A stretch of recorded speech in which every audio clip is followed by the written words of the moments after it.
দর্শক, এই মুহূর্তে রমনা এলাকায় আছেন সহকর্মী শুভ মাহফুজ। সরাসরি যুক্ত হচ্ছি তার সাথে। শুভ, জ্বালানি তেলের দাম বাড়ানোর পর পেট্রোল পাম্পে গ্রাহকদের প্রতিক্রিয়া কেমন দেখছেন জানাবেন।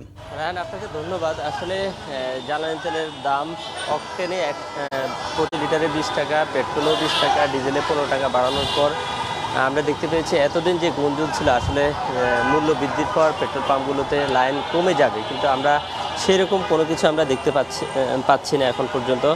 আমরা সকাল থেকেই রাজধানীর শাহবাগের পরিবাগের যে মেঘনা পেট্রোল পাম্পটি ছিল সেখানে দেখেছি যানবাহনের দীর্ঘ লাইন, মোটরসাইকেলের দীর্ঘ লাইন। ঠিক এখন এই মুহূর্তে রয়েছে রাজধানীর রমনার যে পেট্রোল পাম্পটি রয়েছে এখানেও দীর্ঘ লাইন। এখানে যেই মোটরসাইকেলের যে লাইন বা প্রাইভেট কারের যে লাইনটি আমরা দেখতে পাচ্ছি, এই লাইনটির বিস্তৃতি একেবারেই শিল্পকলা হয়ে বার্ডেন হসপিটাল এবং প্রেস ক্লাব পর্যন্ত। অর্থাৎ প্রতিদিনের যেই দৃশ্য ঠিক একই দৃশ্য আমরা এখানে দেখতে পাচ্ছি। এখানের পাম্প মালিকদের সাথে আমরা কথা বলেছি, তারা বলছে যে আসলে দাম বাড়ানো হলো সরকারের পক্ষ থেকে যদি তেলের সরবরাহটা যদি ঠিক করার মতো না হয় তাহলে কিন্তু আসলে এই ভোগান্তিটা কমবে না। তাদেরকে আগে যেভাবে তেল দিত এখনও ঠিক একইভাবেই তেল দিচ্ছে। সব পাম্পগুলো তেল পাচ্ছে না রেশনিং পদ্ধতিতে দেওয়ার কারণে।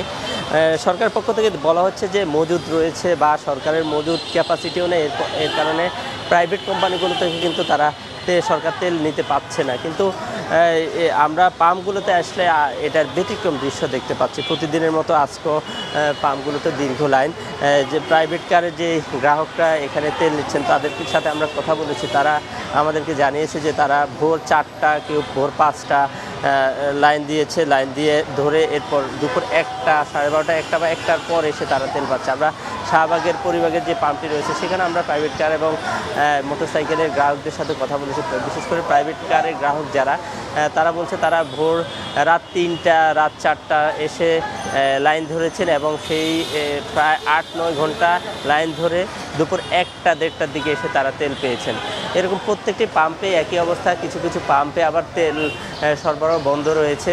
এরপরে যে বাস্তব যে চিত্র, যেটি দাম বাড়ানোর পরে কমার কথা, ভোগান্তি কমার কথা, লাইন কমার কথা, সেটি কিন্তু কার্যত এখন পর্যন্ত আমরা দেখতে পাচ্ছি না। হয়তোবা কালকে পরশু থেকে অথবা কমতে পারে, কিন্তু সেটা সময় সাপেক্ষ।